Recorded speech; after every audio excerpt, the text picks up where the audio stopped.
From AM 1680, this is Business Leaders with Lance Cardoza, the behind-the-scenes story of the business shakers and movers in the Valley and beyond. And now, here's your host, Lance Cardoza. Good morning, everybody. It's a nice Tuesday morning here in the San Joaquin Valley and in the studios at the new Big Talk Radio 1680 KGED. Every time I come into the studio, it's always something new. We're changing it and evolving it and creating this new brand of talk radio that you tune in every week here at 1680 AM, every Tuesday morning at 9 a.m. with Business Leaders Live. I'm very excited about my guest this week. I've been doing this show, I was telling John, for a little over 2 years, and I've always wanted to have John Shegerian on my show. And John is, when you look at the poster child of an entrepreneur or someone that is driven and eats, sleeps, everything business, I think of John and John Shegerian on my program. Lance, it's an honor to be here. Thank you for inviting me today. Thank you. John, you're the co-founder, the executive chairman of Electronic Recyclers International, but that's just this chapter of your life and moving forward, carrying that company. But there was a lot of road before you got to ERI. You know, people always like to just talk about the headlines and the wins. But the journey's actually probably much more interesting. And I think those journeys are what make up what a person is. I mean, their story, and I want to share it, you know, why I have you on and put you on the spot a little bit. Yeah. During the time it was mortgage crisis, and our country was having so many problems with business. Yeah. And in the e-waste business, it was probably a more booming time for e-waste, or because it was commodities and recycling. Right. And your company was moving forward at a rapid pace, and the rest of the country is really trying to figure out where are we going as a country, what's happening, Fannie Mae. And as a business person supporting local business, the local business was hurting. They were all hurting, so therefore the support system was hurting. And John Shegerian called me on a day that I was living in Selma, having just so many problems in my life, trying to get it figured out business-wise and navigate through it. What's next? And you called and said, I need your help. And you were there for me and my family, and you've been a big role model to me. And what you do, a lot of people should look at as a business person. And don't complain about what's in front of you, but move forward and do what you can with your abilities. And you showed me that.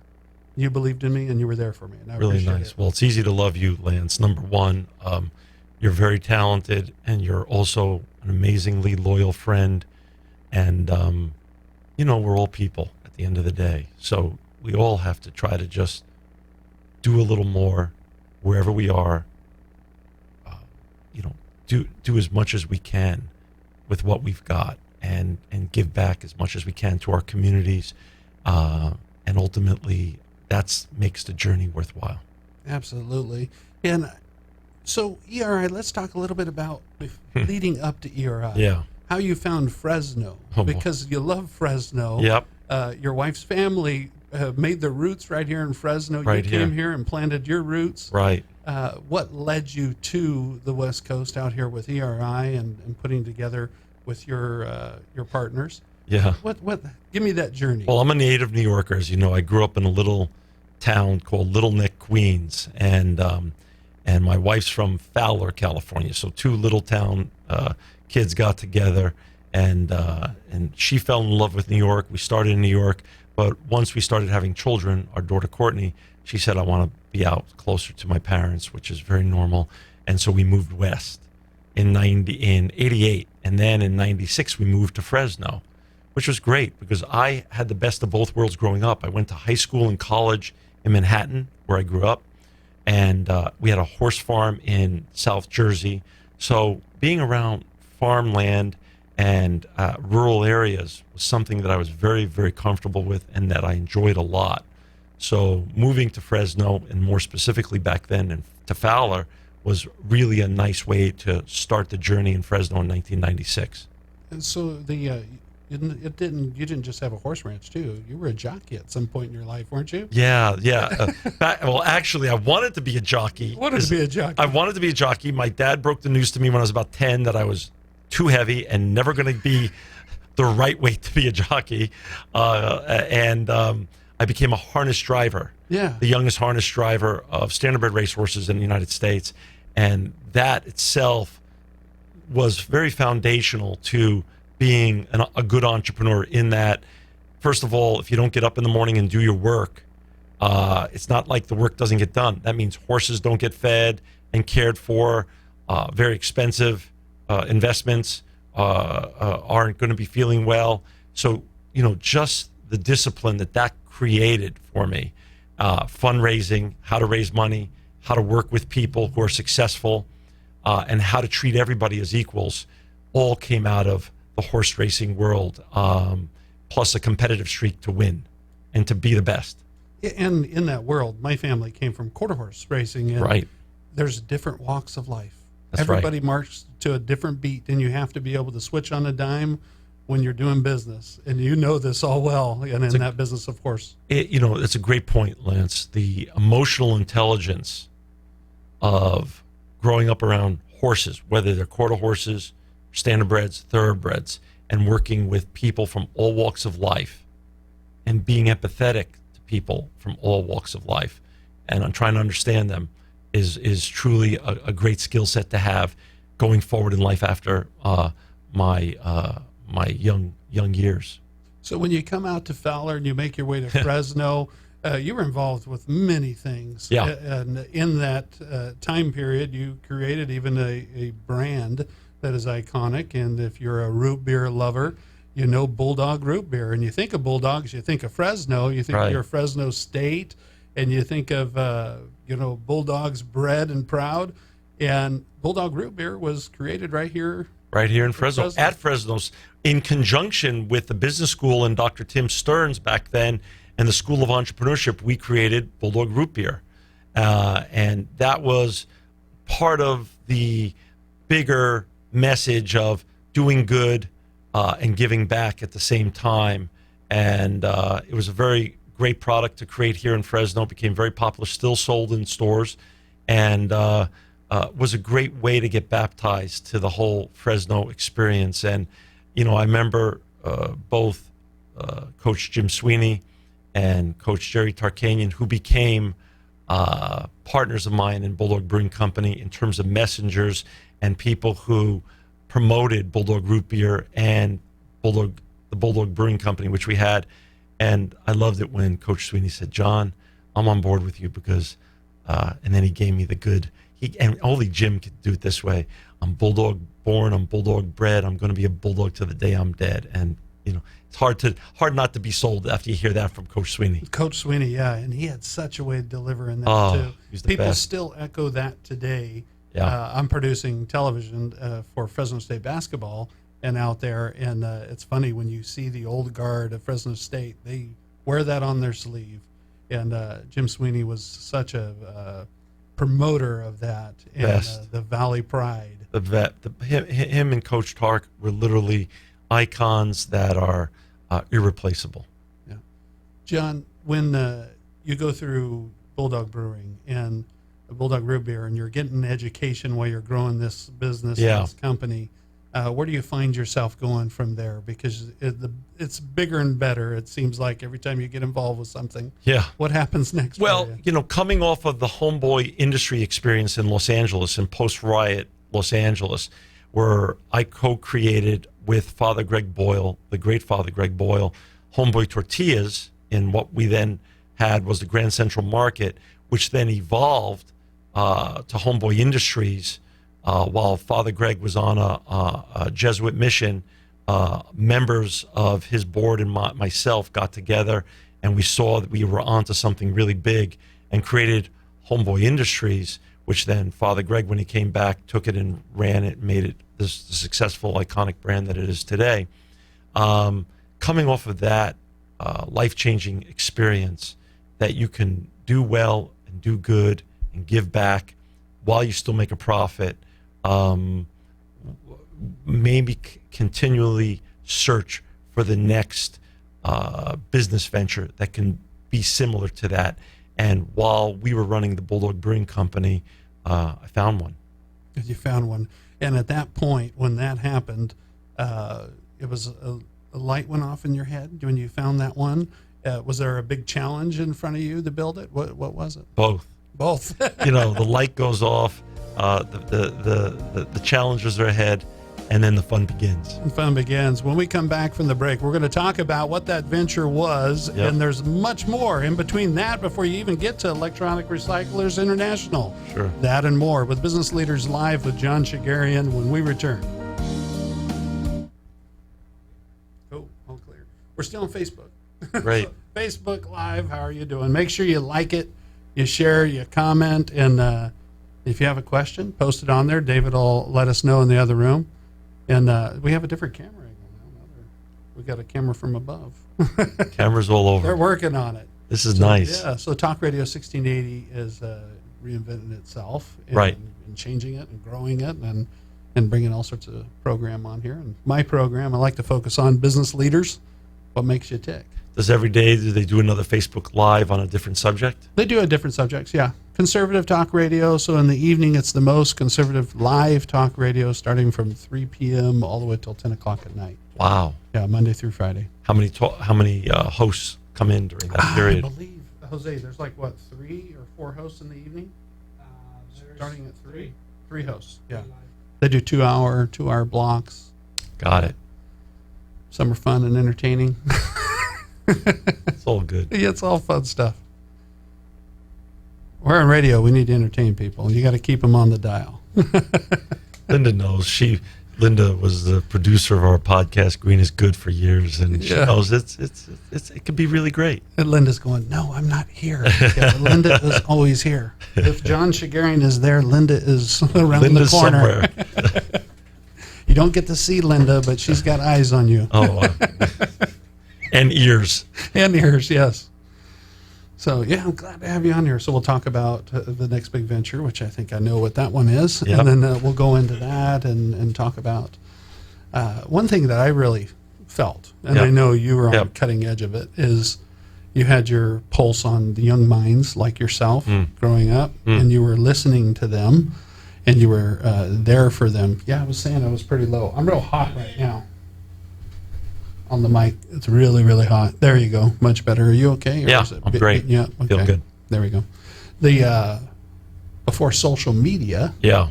you had a pulse on social media, Right. And with young people, especially at college level, you were listening to them. Yeah, if you ask me about that, I'll tell you a good story about working with younger people and staying relevant by working with all cross-generational groups. Okay. I have some good info on that. Perfect.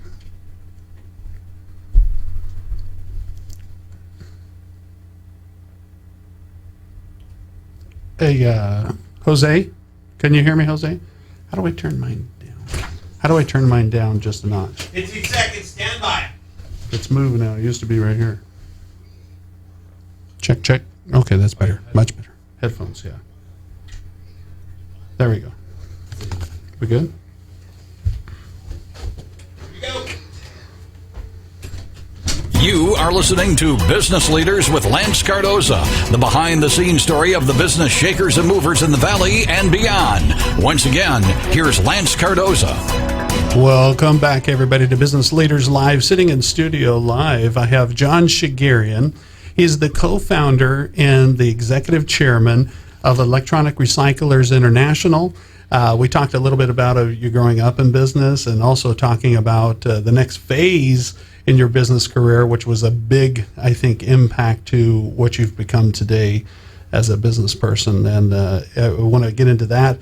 Also, anybody listening to the program would like to listen to this program or past programs of Business Leaders Live, you go to lancecardoza.com. That's LanceCardoza.com. And you can always catch us live on Facebook Live at Talk Radio 1680 KGED. John Shegerian, co-founder and executive chairman of Electronic Recyclers International.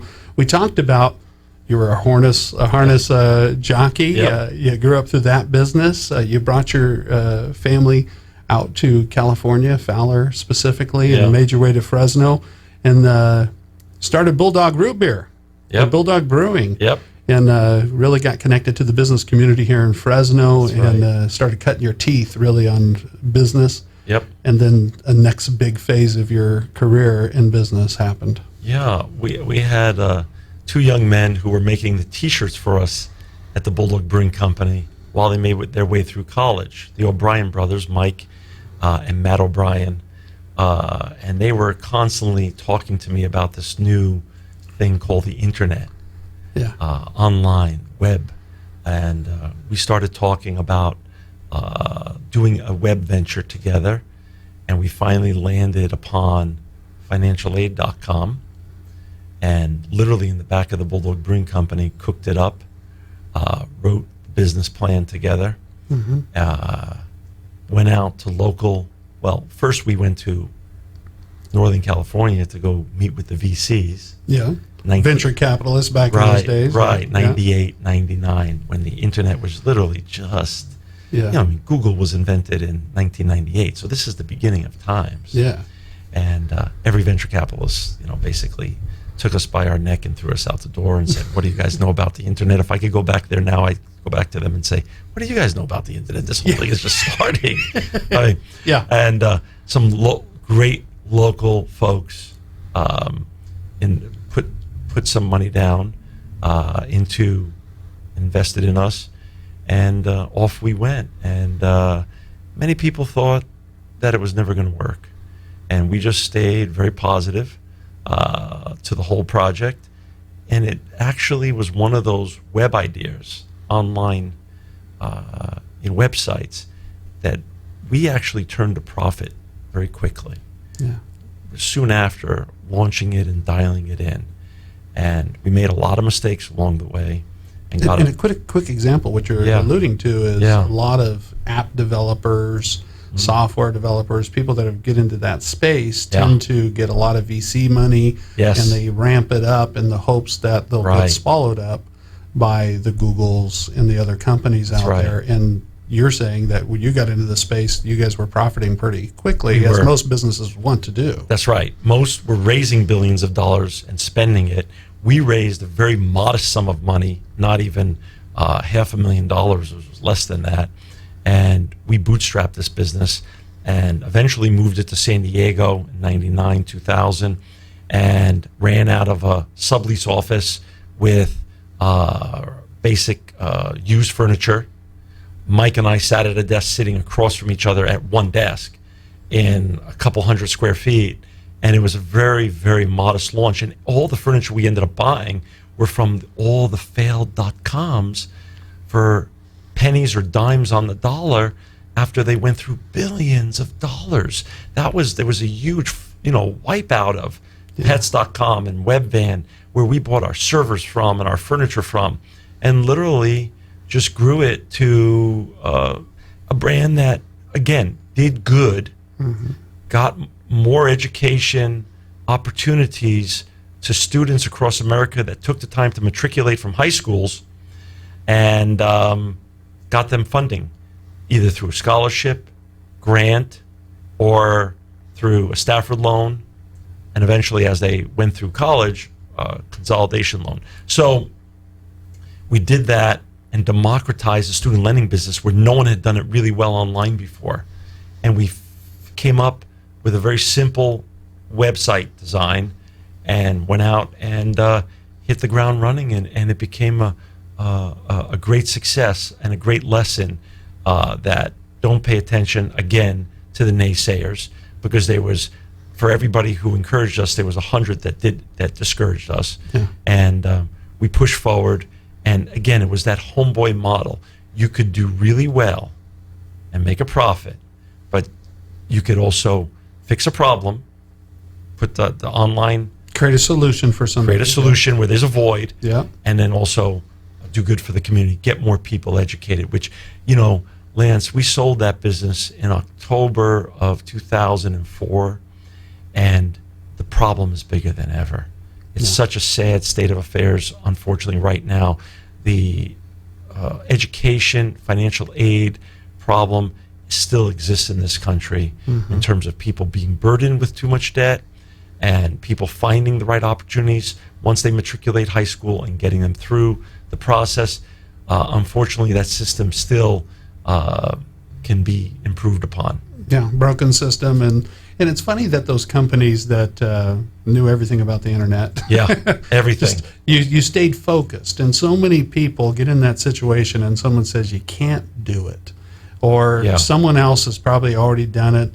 Why do you think you can get it done? Yeah. And those people motivate certain people, and some people listen to that, and they get kicked to the curb, and they feel like they've been literally kicked to the curb, and they don't think their idea is good enough. But that's one thing about John Shegerian and the people you circle yourself with is you've always taken young minds too, and you've listened to them. Some have a lot of really powerful ideas that can really put the work in place, and then you help mold those people to believe you can do it, and we together can move a mountain. So that's one thing I've always noticed, that you've always had a pulse on young minds and people in business. Before social media, the Facebooks of the world, the TikToks, and everything else we do today to stay connected, the Instagrams and Snapchat and everything that kids do. You had a pulse on that when you had financialaid.com, and you were Right. already working with college kids and Right. getting in there. I think you had websites like Campus Dirt, I remember. Yeah, and great memory. Yeah. RateYourCampus.com, Campus Dirt. And staying connected to the youth. Actually, there's a real message there, Lance. You're absolutely right. It's important to stay connected to every generation that you can. Right now, I am business partners with people in their 20s, 30s, 40s, 50s, 60s, 70s, and 80s. My oldest board member at ERI is 83 years old, and he's a legend in business. Dan Angeloff, legend in the business world, and a multitude of successes and banking, and then also I have Jake Olson and Daniel Hennes, who are in their early 20s, who are the great USC grads. Jake Olson was the first NCAA Division I player to ever play in a Division I football game blind. And he overcame cancer 6 or 7 times, lost both his eyes at different times in his life, and he overcame every challenge. So partners in every generation is really great, because I could pick up the phone at any time and get the wisdom of an 83-year-old legend of business, and get the opinion and feel the pulse of the youth of America by talking to or visiting with Daniel or Jake, and everyone in between. It gives you great perspective, which keeps you relevant to what you're trying to accomplish and the goals that you're working on in general, whether it's business, your personal journey, family journey. There's a lot of wisdom when you're talking about 21-year-olds to 83-year-olds to be gotten, and to open yourself to be partners with people from every generation, and try to get in the emotional intelligence to work with every generation. I think there's a lot of wisdom to be gained. And you get that through doing maybe the jobs that aren't pretty. There aren't that big job. I tell young minds all the time, it started with you on a horse ranch, and it probably started way before that at home. Yeah. And taking those little part-time jobs and learning as you go, and learning how to communicate with that 80-year-old all the way down to that 20-year-old jockey. That to be able to get through that process, it helps mold who you are. It might not be the job or the perfect situation for a young mind to get into, but the biggest piece of it is do something. Get up and go do something, and you'll find out what you love, because you don't know until you get into it. Got to be of service. When you're working for someone, you're there to serve them and the customer. Be of service. You're also, when you're an owner of a business, be of service to your employees, to your customers, to the community that you reside in and the communities that you touch. Be of service. I tell that whenever I meet with clients or potential clients, I tell them, I'm here to serve you. I'm here to serve you. And, going to that point, my first 2 jobs were sweeping floors in a dry cleaning when I was 10 years old, and then mucking stalls. Before I was even allowed to touch a racehorse, all I did was clean water buckets and fill them, and muck stalls for 3 years. It keeps you humble, because if you remember where you started on welfare as a kid, sweeping floors in a dry cleaner at 10 years old, working in a barn, marveling at the horses, but not even being allowed to touch them until I mucked all the stalls, cleaned all the water buckets. It's a great character. And you were respectful and you listened, I'm sure. And you were able to meet the people that were the players in the business, and you continued to build yourself through every business you've done, from Homeboy Tortillas to Right. financial aid. You pulled on some of the big knowledge-based people out there, and you learned from that 80 to 20-year-old bracket. Electronic Recyclers International, now co-founder and executive chairman, been doing that for some years now. It was another company, a venture that once financialaid.com, it was a closure in that area, and you moved on to a bigger challenge, I believe, with Right. I believe it was Computer Recyclers Great. of America, Yeah. way back in the day. Right. Yeah. In 2002, I met Aaron Blum, Yeah. who started Computer Recyclers of America and Vista. And his best friend growing up was Kevin Dillon, who was my colleague at financialaid.com and ran our sales and marketing and did a brilliant job of that. Kevin put us all together. I learned what Aaron was doing. We all stayed in touch and got very close. And when we sold financialaid.com, Aaron asked Kevin and myself and Linda and the team, could we come and get involved with his brand and figure out a new path, because he was doing well in terms of volume, but needed to figure out a way to go to the next level or 5 levels. And so we all agreed in early 2005 to form a partnership, move it to Fresno from Vista, and move forward together as a family and a team. And then grow it right here. And the headquarters still remain in Fresno, California. And you heard on the radio show the infamous Linda, and Linda's right here keeping the helm down at the office right here in Fresno. And so Electronic Recyclers International, we'll get into that a little more when we come back from the break to give you an idea about sustainability of our planet. Right. And electronics, this was a big issue, and again, a solution to the problem. Right. And John Shegerian and his team thought, you know what, we're going to make a difference. Then you stepped in. We'll be right back with more Business Leaders Live. I want to remind everybody that you can go to lancecardoza.com to catch this episode and other episodes, and we encourage you to do that. And then also, coming up, we have the Super Bowl that's going to be right here on Talk Radio 1680 KGED. So if you don't find yourself in front of that big screen TV, or you're traveling, or you're just out there and you got to work, you can plug us in your ear and you can listen to the Super Bowl right here on the big Talk Radio 1680 KGED. Big changes and things happen. We'll be right back with more Business Leaders Live. Cool. We at the end of the song there, I thought we went out. Still on Facebook Live, and then we'll get in now ERI. Let's talk about the Manufacturing Summit, and then we'll leave the last segment to fit things. I want to fit closer too to financialaid.com. That it didn't just end; it ended in a home run.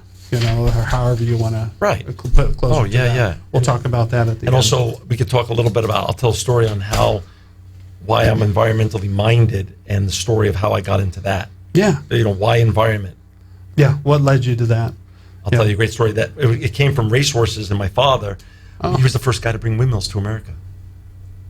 My mom is a massive windmill fan. Mom's retired now. She retired from the military. She bought a pickup truck and a big, huge fifth wheel. Took one dog. She had like 90 dogs. Not 90, Mom, I know. But still, she took one dog, found homes for the rest, got the horses and out, and then she just started traveling the country. So it was exciting. Everybody asked, where did she go first? Right. She went to Kingsburg and stayed at Riverland. That's how far she got, because the grandbabies are around, and my new grandbaby and my sister's baby. So then she found her way up the hill. She got to Wish-On. And we thought, okay, she's going a little bit farther. Right. And she stayed there for a long time. Mom and Dad used to love to stay in Wish-On. And then she went to Pismo, and she's back at Kingsburg. She hasn't got far, but she's loving life. That's awesome. So windmills on her travels. She loves windmills. Yeah. Always encouraged her. Is it because the headset off? That's why. Okay, I'll keep it on. I'm still real hot. Which one, Woody? Is it the blue? The blue dial? The yellow one. Yellow for me. Check. How many studios are here? There we go. There's two studios in the back. There's a Hispanic Christian radio station that's in the back, and there's a secondary channel to that too. Got it. They do the Catholic radio broadcast as well. And you like me looking at you instead of the camera, right? Yeah, that's fine. You can, if we're talking to Facebook people, yeah, because we're just talking. Yeah. It's better than others. I always tell, but this is radio. You know, Facebook is just giving you a look inside. Right. You get the little behind the scenes during the commercial break.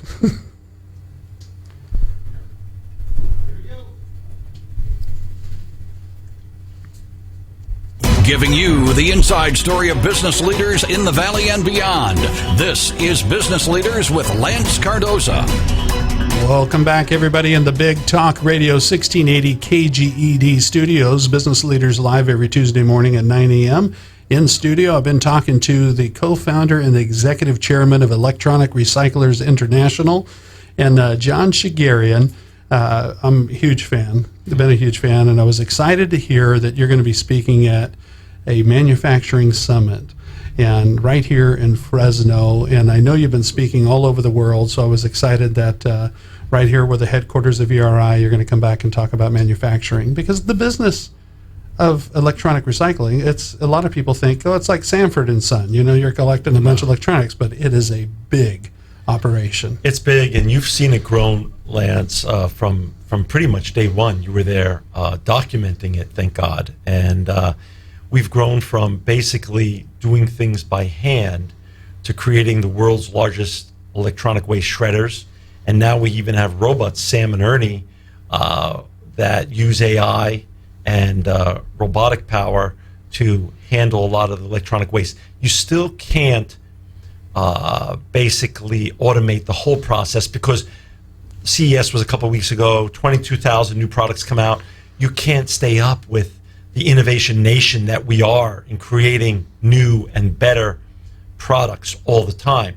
But we've stayed ahead of all of our competition by constantly innovating at ERI.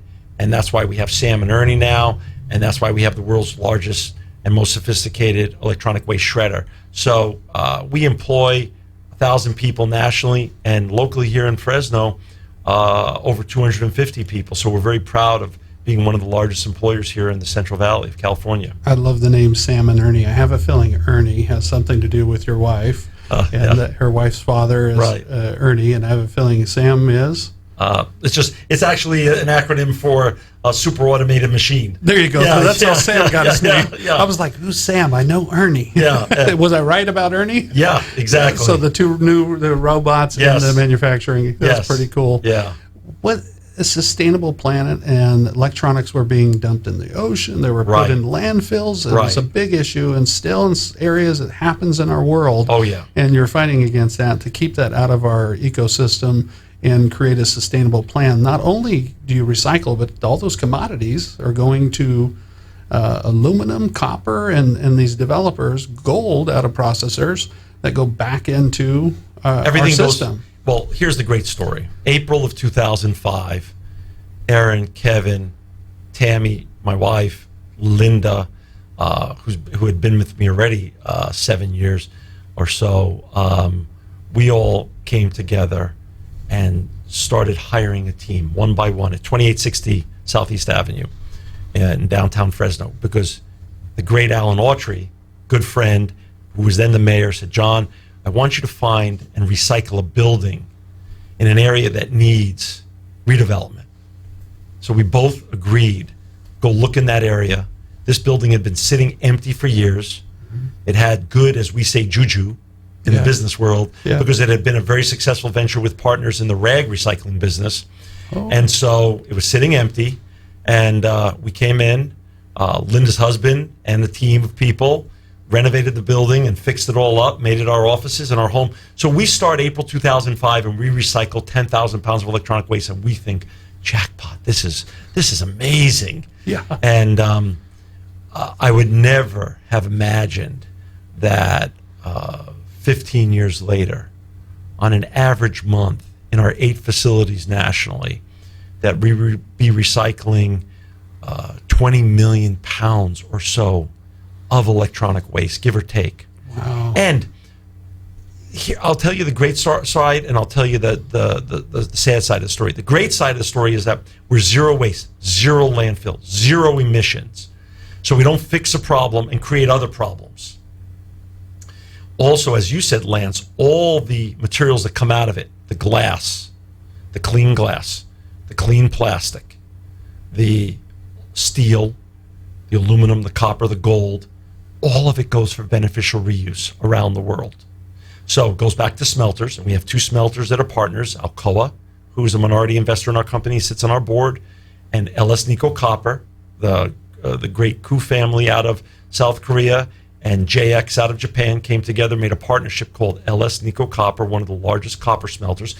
They get our printed circuit boards, which contains the copper and the precious metals, and Alcoa gets the aluminum, and other smelters get the steel, and other refineries get the glass and the plastics. None of it goes to a landfill. All of it's made into new products.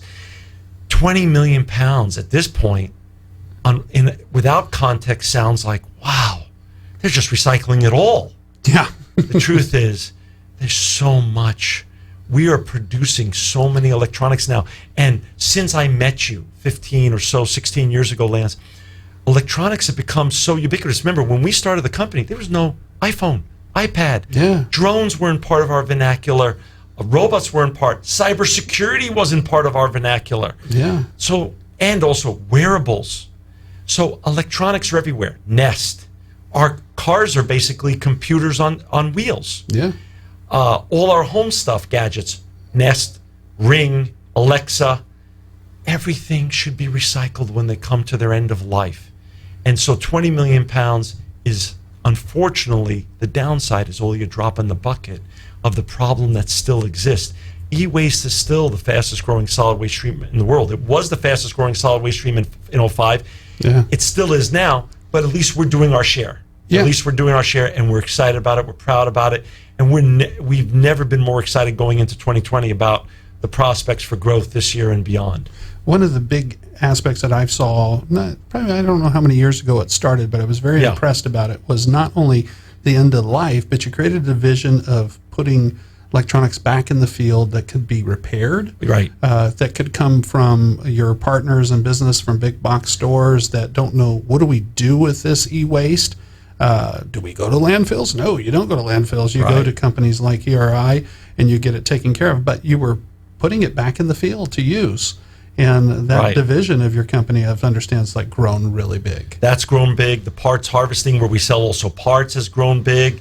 So, and those are continuing to grow because that's a very credible and legitimate form of recycling, reuse. Yeah. So we do a lot of repair and reuse, and that and parts harvesting are our 2 fastest growing divisions of the company now, besides data destruction, which because of the explosion of cybersecurity and that trend, which we don't believe is going to go away in the next 10 years to come, with GDPR now coming to America and cybersecurity and people being worried about privacy and their data being handled correctly by financial institutions, healthcare institutions, health and hospital. When electronics in all those kind of facilities come to their end of life, they have to be destroyed. Just like paper has to be shred by great brands like Iron Mountain and Shred It, electronics have to be destroyed when they come to the end of life, when they're being used by banks or other financial institutions or healthcare agencies. So the whole trend of the circular economy in combination with cybersecurity and responsible data destruction, with the Internet of Things, and also 4G to 5G, those 4 trends, which are continuing to grow and converge, are literally the wind at our back at ERI, and keeping up with the volumes that we're bringing in is maybe our biggest challenge, but also our greatest blessing. I have two questions, because a lot of people listen to the radio here on Talk Radio 1680 KGD to Business Leaders Live. They're probably thinking, I have this stuff laying around my house and I need to take care of it. Yeah. And there's recycling events all over the place. So one specifically I always know about every year at St. Anthony's. They've always done a recycling event, and they have these different recycling events that ERI helps put together. I want to talk about how do people find out, what do I do with that? And also, John, what was it in your life, as a 2-part question, what was it in your life that put this trigger that a sustainable planet and taking care of the ecosystem? Was there something? Because there was something that got you excited about it. Well, a couple things came together. One, the ongoing theme from Homeboy, that you can do good and do well and give back and make a profit at the same time, is a theme that I don't get involved with any businesses unless there's a bottom line with people and the community and the planet now. and the profit. You got to make a profit to save the world. You can't, all this altruism is going to get us nowhere if we're not making a profit. Number one. Number two, my dad, back in our racehorse days, we had a champion racehorse named Noble Darby. We sold that champion. He was a 3-year-old trotter, and he became one of the top studs to this family, the Hayen family in Belgium. And the Hayens had invented what was then the state-of-the-art windmill in Belgium. And my father saw that opportunity, and he was one of the first, if not the first entrepreneur in 77, 78, 79, and 80 to bring windmills. The company was called Windmaster, and became a huge smashing success. Brought Windmaster to America, created Windmaster with the Hayens, and they put up windmills in California and different parts of the country. I remember sitting with these large maps in my dad's office, and literally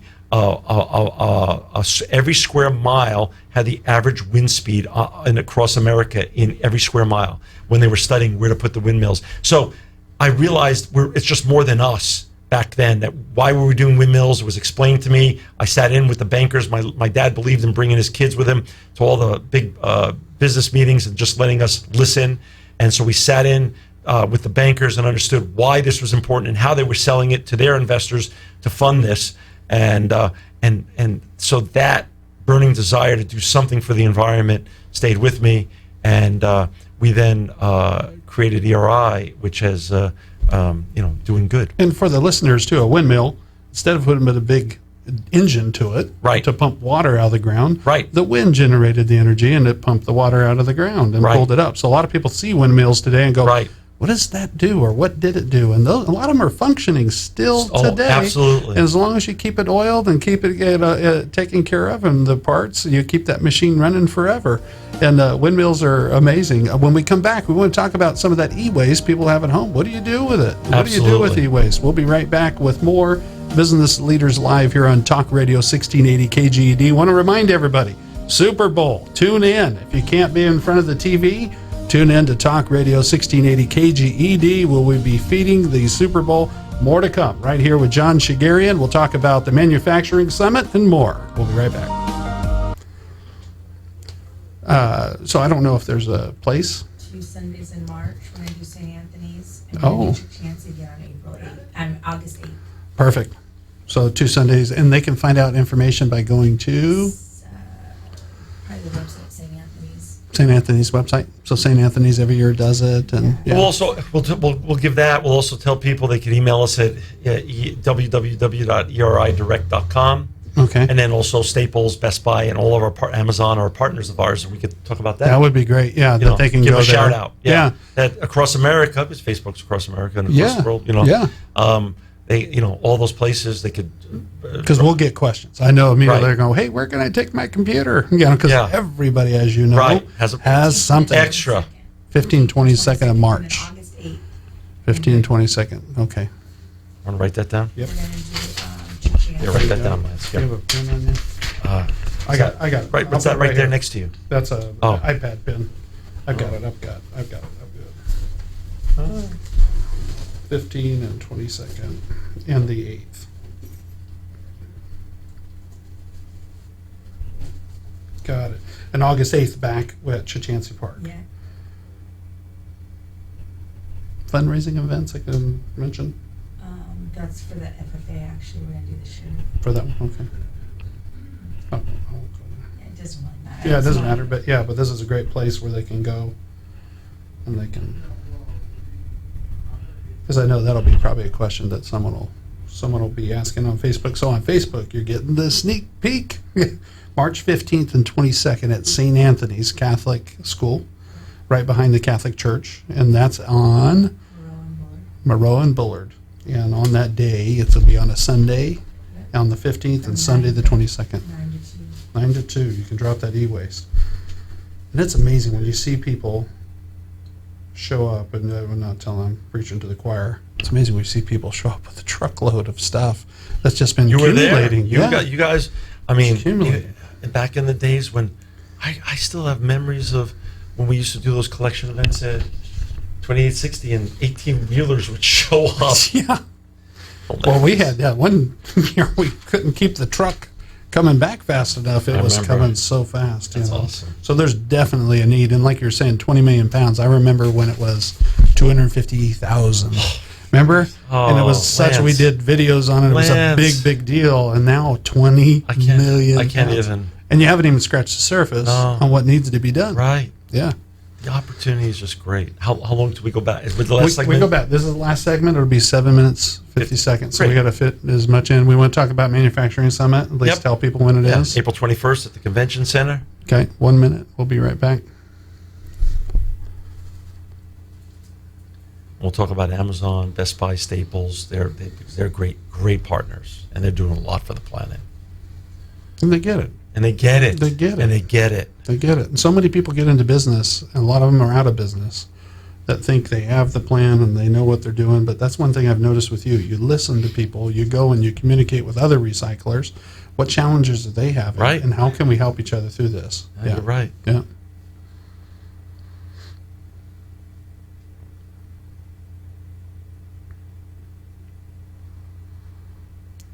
Thought he said 15 seconds. 15 seconds, stand by.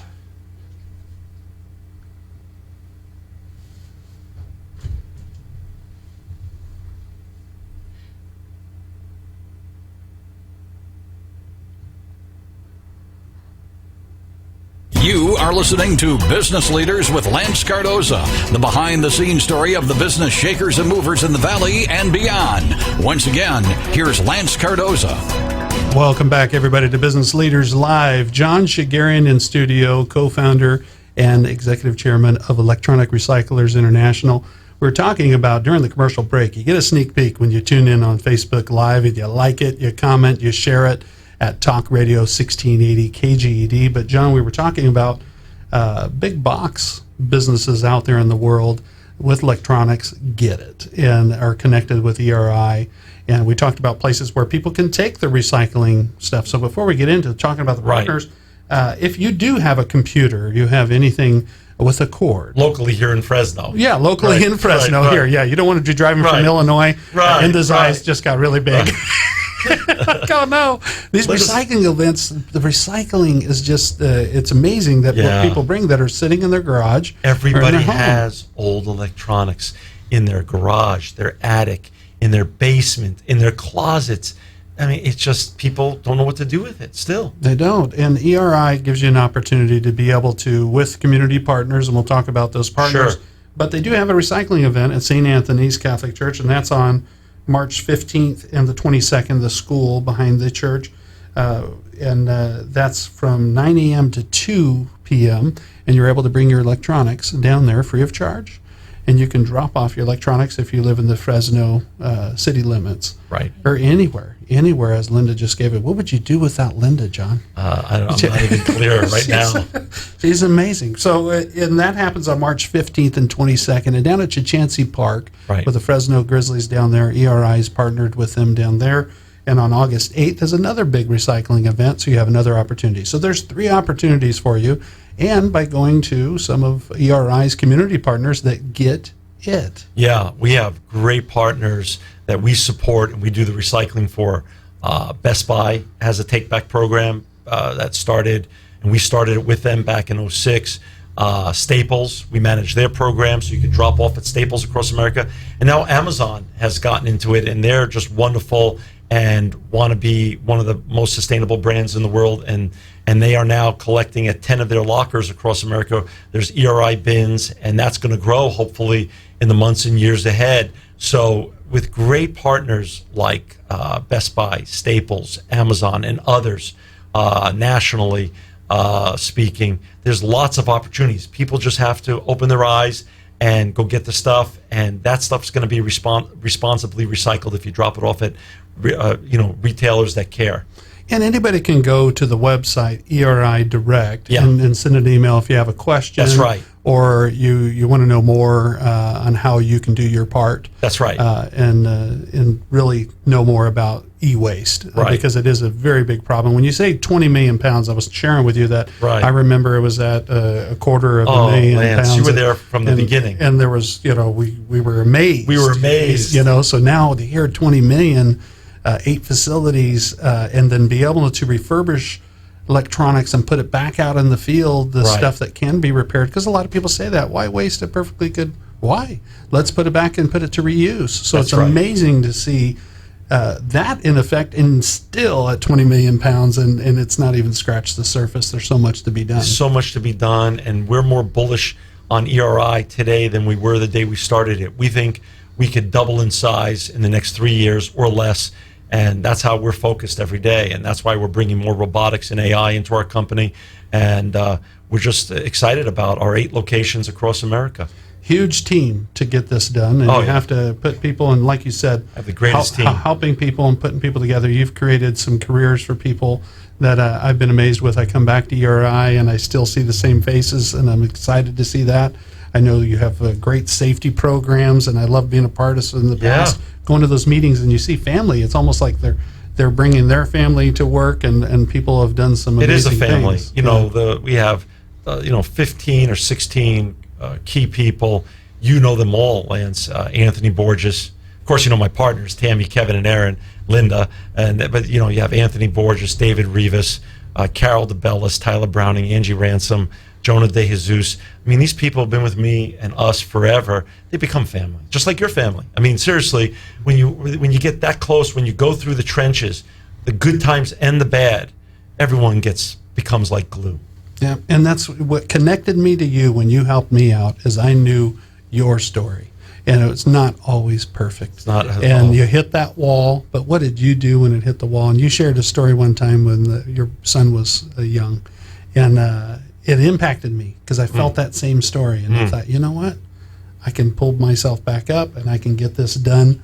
I just have to believe that I can and go do it. And Pick yourself up. Yeah, and look at what you're doing, Lance. You affect everybody, and you're one of the leaders here in our Fresno community in the Central Valley, and you're a bigger success than I think you ever dreamed, which makes me really proud of you and of all these things. And just being here today was just an honor. And there's bigger things to come, and I'm very excited about it. You're going to be speaking here locally, and we want to Yeah. talk about that, the Valley Made Manufacturing Summit. Yeah. That's coming up April 21st. Yep. I know you're pretty excited about it. 'Cause Very. You're coming back to home and talk to those business people that have followed your journey, and some Yeah. want to find out more about you. It's all exciting to travel around the world and go speak in different places, but there's nothing more satisfying than to come home and do it right here in the Central Valley and see all the people that I've known since '96 and made friends with and made partnerships with. And it's just an honor to be asked to come and even speak at this great conference. One thing that I always like to do with this show, I always like to find out maybe something about the person that someone can find common ground. One, your love of horses and working in the horse business. Yep. No one would expect that. Right. John's usually in a 3-piece suit, Yeah.